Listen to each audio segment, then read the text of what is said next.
Pela vida do cooperador Kaique, amém? Amém. Glória a Deus, glória a Deus.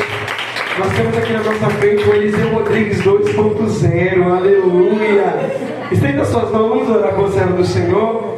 Glórias a Deus. Kaique Rodrigues, vamos segurar isso aqui. Soberano Deus, eterno Pai. Meu Pai, que nós estamos apresentando ao Senhor, o Pai do cooperador Kaique. Agora, meu Senhor, ficou carregado, meu Deus, de trazer a sua palavra. Meu Deus, eu quero te pedir que o Senhor use a vida do teu filho com graça, com unção.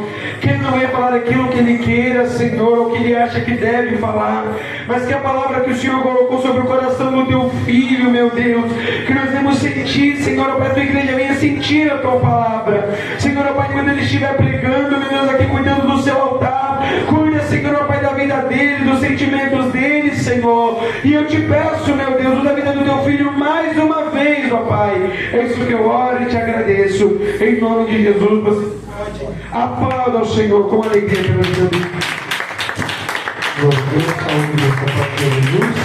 Amém. Saúde e paz, Senhor Jesus. Amém. Peço que abra a tua Bíblia no livro de 2 Crônicas, capítulo 32, do versículo 1 em diante. Glória a Deus, 2 Crônicas, capítulo 31, do versículo 1 em diante. Glória a Deus.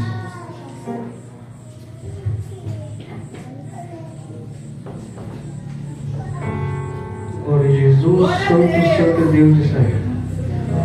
Vamos ler até o versículo 8, amém? Glória a Deus. Vou estar lendo. Senaqueribe invade Judá.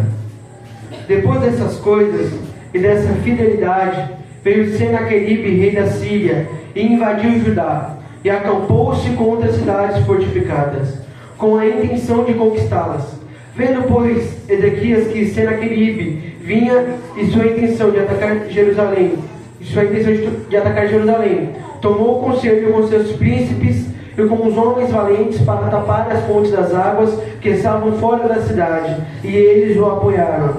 Então, muito povo se reuniu, tapou todas as fontes, e o ribeiro que se estendia através do território, dizendo: por que os reis da Síria achariam tantas águas quando vierem? Depois, com ânimo resoluto, Ezequias edificou todos os muros caídos, levantou as torres e outro muro por fora. Além disso, fortificou a Milo, na cidade de Davi, e fez muitas armas e escudos, e pôs capitães de guerra sobre o povo. Reuniu-os na praça da porta da cidade, falou-lhes ao coração, dizendo: esforçai-vos e animai-vos, não temais, nem tenhais medo do rei da Síria, nem de toda a multidão que vem com ele, porque mais há conosco do que com ele. Com ele está o braço de carne, mas conosco está o Senhor nosso Deus, para nos ajudar e para guerrear nossas guerras. E o povo ficou confiante nas palavras de Ezequias, rei de Judá. Glória a Deus, feche teus olhos, vamos orar por esta palavra. Glória a Deus. Soberano Deus, eterno Pai, hoje eu oro a Ti, ó Pai, por essa palavra, e quero Te pedir, ó Pai, Tua graça, Tua vontade, Teu sobrenatural e Teu impossível. Eu oro a Ti, Senhor Jesus, para Te pedir, Senhor Jesus, Tua graça sobre nós, e que através dessa palavra, ó Pai, possamos estar, meu Pai, edificados em Ti, que possamos ser tocados em Ti, que possamos ser renovados em Ti, ó Pai, porque nosso objetivo aqui é Te adorar, nosso objetivo aqui é entregar ao Senhor o nosso melhor, e que então, através desta palavra, ó Pai, possamos transbordar de Ti e ser cheios da Tua glória, hoje e sempre, em nome do Senhor Jesus. Amém. Glória a Deus. Uma palavra que retrata muito sobre a Síria indo atacar Jerusalém, mas atrás dessa palavra tem uma mensagem muito forte. Mas vamos começar. A palavra do Senhor diz que o rei Ezequias tinha feito grandes feitos ao Senhor, tinha feito grandes obras ao Senhor, e o povo começou a se entregar mais a Deus, o povo começou a fazer mais para Deus. Mas em meio a este benefício que estava vindo a Jerusalém, aconteceu o rei da Síria, Senaqueribe, ameaçar a cidade de Jerusalém. E aconteceu que Ao rei Ezequias perceber que seria atacada a cidade de Jerusalém, ele conversou com os principados, com as autoridades da cidade, e falou que era melhor tampar as fontes das águas, por mais que o povo fosse passar sede e fome, não seria destruído pelo rei da Síria. E aconteceu que o povo ajudando, se empenhando, criando armas para se defender e edificando os muros da cidade, aconteceu de Ezequias entregar uma palavra de Deus sobre o povo, dizendo: não tenha medo, não se acovarde, porque a palavra do Senhor é conosco, o Senhor é conosco.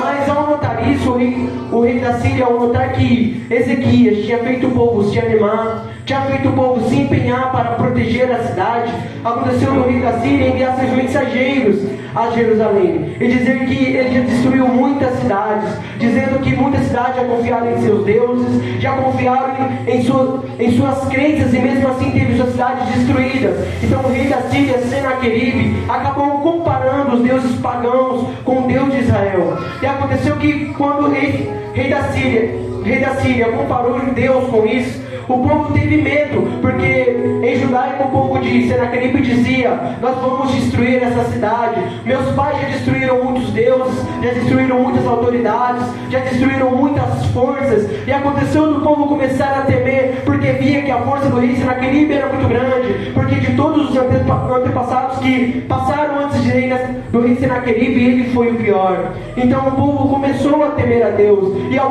povo a temer, começou a desconfiar das palavras do rei Ezequias, porque a palavra diz que o rei Ezequias destruiu todos os outros altares e disse que o único altar deve ser dedicado a Deus, o único altar onde oramos, o único altar onde vamos entregar os sacrifícios, onde vamos entregar a adoração. E o povo começou a pensar entre si: o rei da Síria está correto, porque o rei Ezequias mandou destruir os outros altares para que um único altar fosse adorado. Então o povo começou a se acovardar, o povo começou a ir para trás, a ter medo do rei da Síria. E acontecendo que o rei Ezequias, vendo que a situação estava piorando, vendo que a situação estava apertada, ele convidou Isaías, o profeta, a orar junto com ele sobre essa ocasião. E orando sobre essa ocasião, o Senhor mandou um anjo sobre o acampamento do rei da Síria, porque o rei da Síria tinha tomado posse dos campos de Jerusalém para poder atacar a cidade. E a primeira artimanha que eles montaram foi acordar o povo através das palavras. Porque eu tenho um negócio comigo que quando nós temos força para se defender, o inimigo tenta atacar aquilo que é a nossa fragilidade. E o sentimento do homem é a fragilidade. Porque uma coisa eu entendi, que nós podemos ter todas as forças do mundo, nós podemos ter força armada, podemos ter vários guarda-costas conosco, mas se nós temos medos, mesmo sendo forte, a gente vai se acovardar. Isso aconteceu com o povo de Israel. O rei da Síria começou a atacar a mentalidade do povo, a fragilidade do povo. Ei, o rei Ezequias não é um bom rei, o rei Ezequias é um rei covarde, porque ele não quer atacar, ele está apenas dizendo que o Deus de vocês vai defender. Mas quando foi que vocês viram agir de Deus? Então o povo começou a temer a Deus, dizendo: verdade, nós estamos passando sede, estamos passando fome, e ainda estamos sendo ameaçados pelo rei da Síria. Então aconteceu que quando o rei Ezequias se colocou em oração ao ver a covardia do povo, o Senhor mandou um anjo ao acampamento do rei da Síria, e assim ele dizimou todos os esforçados, todos os empenhados do seu exército. E aconteceu que o rei da Síria, vendo essa ocasião, ele decidiu fugir, porque ele via que não tinha mais força, que a sua coragem foi derrubada, que a sua coragem foi constrangida. E lendo essa palavra e trazendo essa mensagem para nós, eu já consigo trazer uma mensagem para nossas vidas, que mesmo nós sendo fracos aparentemente, mesmo nós parecemos não ser um povo empenhado na presença, um povo empenhado perante as guerras, o Senhor é o Deus que, quando nós edificamos o muro, quando nós se colocamos de pé, e quando nós derrubamos os nossos inimigos, ou quando nós colocamos de pé mediante os nossos inimigos, as forças deles não podem nos derrubar. E a palavra que eu trago hoje para os nossos corações é: não tenha medo se o inimigo te pressiona, não tenha medo se o inimigo tenta te acovardar, não tenha medo se o inimigo tenta te fazer fraco, porque uma coisa eu entendi, ele pode até colocar o medo, mas a coragem nossa está no Senhor, a nossa força está no nosso Senhor Jesus Cristo. E através dessa palavra eu trago sobre os nossos corações: se o inimigo diz que você é fraco, se o inimigo tem trazido pontos na sua cabeça dizendo: você pode até orar, você pode até jejuar, mas você não está apto para ser forte, a palavra que eu trago para os nossos corações hoje é: o inimigo pode até se mostrar forte, o inimigo pode até destruir cidades, mas aquele que confia no Senhor não será destruído, porque maior que a tentação, maior que a guerra, maior que a frustração é o Senhor Jesus. Glória a Deus, santo, santo é o nome do Senhor.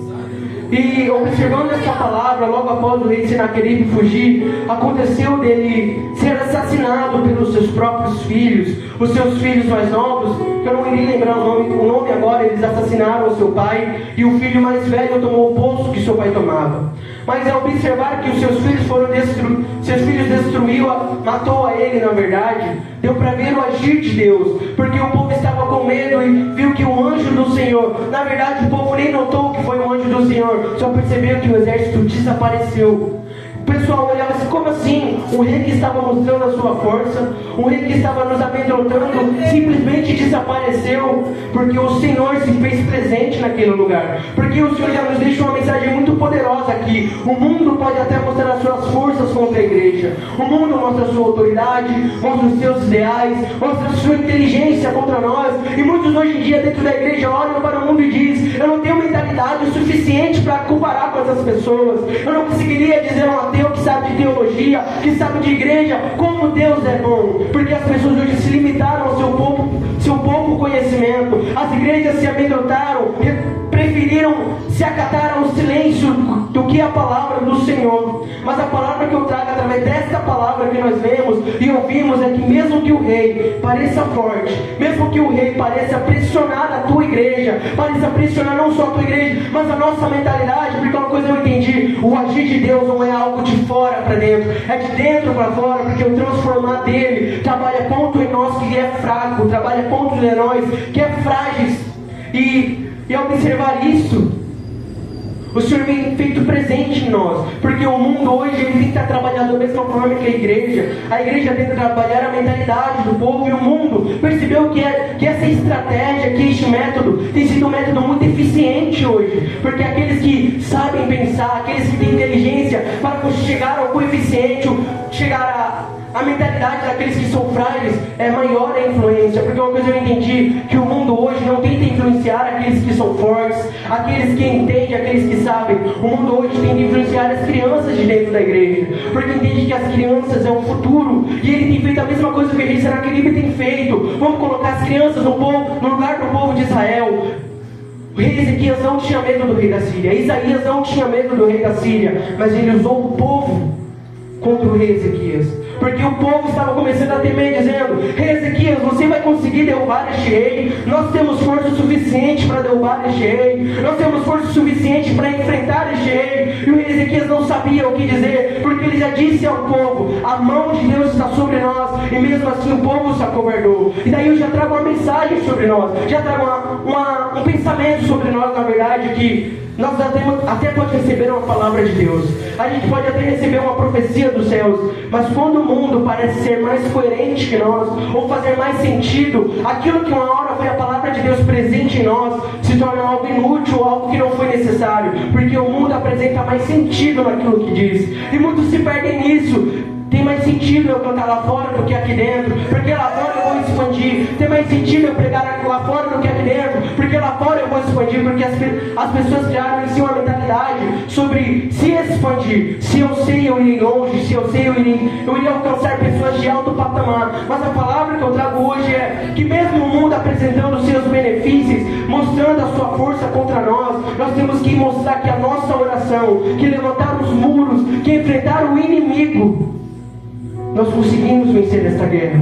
Porque uma coisa eu entendi: que a guerra nunca foi material, a guerra nunca foi carnal, mas a guerra se tornou espiritual, algo que nós não conseguimos ver com nossos olhos. Então eu entendo que nós temos que estar preparados, não só espiritualmente, mas mentalmente, para enfrentar as palavras. Porque uma coisa eu entendi: que o inimigo pode até ser fraco diante de Deus, mas perante o homem ele é forte. Ele é um inimigo que pode destruir vidas, é um inimigo que pode destruir pessoas, destruir casamentos, destruir igrejas. Porque uma coisa eu entendi: que o Senhor quis nos apresentar neste capítulo que o inimigo tem força sim, e aqueles que não oram, aqueles que não se engajam na presença de Deus, consequentemente caem na cilada do inimigo. Mas a palavra que eu trago hoje é: se coloquem em oração. Se coloca perante o altar, levante os seus muros. Porque uma coisa eu entendi, que o rei Ezequias, a primeira coisa que ele fez foi parar de alimentar o inimigo. Ele falou: eu prefiro passar sede do que alimentar aquilo que me fere. Eu prefiro passar fome do que alimentar aquilo que me enfraquece. Ele preferiu passar necessidade e se colocar de pé perante o inimigo do que estar satisfeito em si mesmo e estar prostrado perante o inimigo. A palavra que eu trago hoje é: levante os seus muros, levante a sua casa. Porque eu tenho que levantar os muros, não é todo dia estar dentro da igreja, mas levantar os muros é ter uma mentalidade o suficiente para entender que o que eu decidi hoje, eu irei decidir todos os dias. Porque a coisa que eu entendi, que o povo hoje é não só a igreja, mas o mundo hoje é um mundo indeciso. Hoje eu quero isso, mas amanhã eu já não quero mais. Eu fui escolhido para fazer tal cargo, mas eu não quero este cargo, eu quero aquele cargo. E quando alcança aquele cargo, eu não quero mais aquele cargo. Porque o povo é um povo duvidoso, um povo que não acredita que tem capacidade, um povo que não acredita que tem força, um povo que não acredita que vai alcançar a promessa de Deus. Mas a palavra que eu trago hoje é: meu irmão, o gigante pode parecer grande demais, as guerras podem parecer difíceis demais, as armas podem parecer poucas, mas aqueles que estão perante o Senhor, aqueles que estão prostrados na presença de Deus, mesmo parecendo que está fraco, mesmo parecendo que está desanimado, a palavra que eu trago hoje é: se coloque perante a palavra de Deus, se coloque perante o agir de Deus, porque Ele é o Deus que muda cenário, Ele é o Deus que muda situações. O povo pensava que estava acabado, mas através da oração o povo foi colocado de pé, porque a palavra de Deus é maior que a palavra do homem. Santo, santo é o nome de Jesus. Muitos hoje confiam em seus próprios braços. Muitos hoje olham para si e dizem: eu sou forte, eu sou grande. E muitos se perdem nisso. E eu creio que Deus me colocou para pregar essa palavra sobre a igreja, para dizer que mesmo o mundo pressionando, mesmo o mundo invalidando o espiritualismo, ou o mundo invalidando Jesus Cristo, o Senhor é o Deus que se faz presente em nós. O Senhor é o Deus que tem agido em nós todos os dias. Porque hoje muitos olham para o altar, muitos olham para a igreja e dizem: eu não sou digno o suficiente, porque eu peco demais, porque eu erro demais, porque eu não sou verdadeiro como um dia eu fui, ou eu não sou tão intenso como um dia eu fui. Meu irmão, isso é cilada do inimigo para parar a sua adoração. O inimigo tem feito você desanimar de ir para a igreja. O inimigo tem feito você desanimar de atuar no ensaio de irmãs. O inimigo tem feito você desanimar de querer atuar para uma obra, para um evangelismo lá fora, porque pensa que a palavra aqui dentro, pregar para os grandes, falar para os grandes que sabem, que tem, que entende, levar você lá em cima. Mas a palavra que eu trago hoje sobre nós não é aquilo que nós pregamos, não é sobre as pessoas que pregamos, mas é sobre os necessitados, é sobre aqueles que precisam. Porque a palavra do Senhor diz que em Eclesiastes 7 que é melhor o dia da morte do que o dia da vida. É melhor entender, é melhor ir uma casa um dia luto do que uma casa um dia festa. Porque entendemos que um dia a vida vai acabar. Meu irmão, nós temos que entender isso. Por mais que nós estamos debaixo da mão do Senhor, por mais que nós estamos debaixo da palavra do Senhor, um dia a morte irá chegar para nós. Igual que ensina nossas obras, uma vida cheia de pecado e distrações, uma vida cheia de fraquezas, uma vida cheia como eu posso dizer, de desgaste emocional. As igrejas hoje têm se desgastado tanto, têm enfraquecido tanto e têm perdido a sua essência. Hoje o altar não tem mais o mesmo efeito, os louvores não tem mais o mesmo efeito, não tem mais a mesma cobrança, não tem mais a mesma presença, porque o povo pensa que ser mais mole traz mais alma. Mas uma coisa eu entendi: aqueles que são verdadeiros, aqueles que são sinceros consigo mesmo, não irão abaixar a cabeça para o inimigo, não irão abaixar a cabeça para essa geração. Meu irmão, a palavra que eu trago hoje para nós é: se levante a cabeça e viva a palavra de Deus. Porque a palavra de Deus por mais que o mundo tenha seus capacitados, por mais que o mundo tenha os seus fortificados, a palavra do Senhor é maior do que o homem. A palavra do Senhor é maior do que as palavras que o homem tem contra nós. Então, meus irmãos, eu não irei segurar muito. E a palavra que eu trago hoje sobre nós, para resumir, não se limite ao homem. Não tema o homem, porque o homem é aquele que pressiona a gente, aquele que quer enfraquecer a gente, aquele que quer tirar tirar a nossa essência. Mas a palavra que eu trago sobre nós é: busque o Senhor, se aprofunde na palavra, se aprofunde em oração. Vamos buscar mais o altar, vamos buscar mais a presença dEle, porque Ele é o Deus que pode mudar cenários, até mesmo os piores, amém? E você aplaude o nome do Senhor Jesus.